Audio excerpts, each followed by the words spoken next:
Hey friends, welcome back to the Stay at Home Artist channel. Today I'm going to show you a little bit about felt padding. So I love using Benzie wool felt. I'll link it in the description of the video. It's the best felt that I've used, but you can really use anything.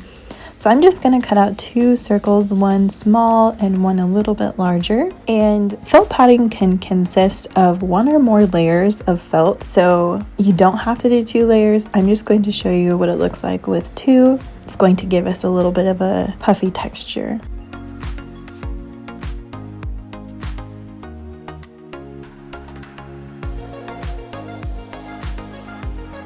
So I'm going to begin by couching down the smallest circle on top of my fabric. If you're new to couching, check out the video, I'll link it above. I've got a full tutorial for beginners. Now, if you were only doing one layer of felt, I would suggest using a complementary color. Depending on what end goal you're looking for, if you use a complementary matching color, then most of this stitching will be hidden. I used a contrasting color so you can see what I'm doing a little bit easier.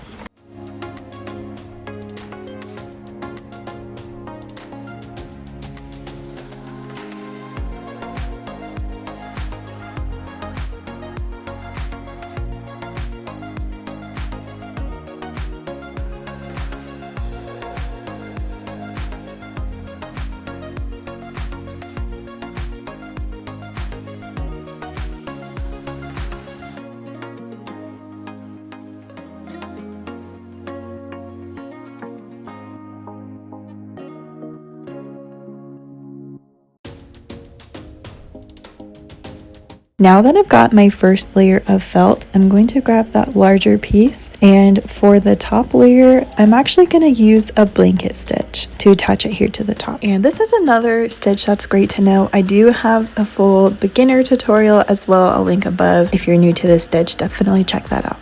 I love this stitch. I think it adds a really lovely border to my circle, and I actually used this stitch with felt padding on one of my newest patterns, the Rustin Sunrise. I'll link that video above too. I have a full tutorial on the entire pattern.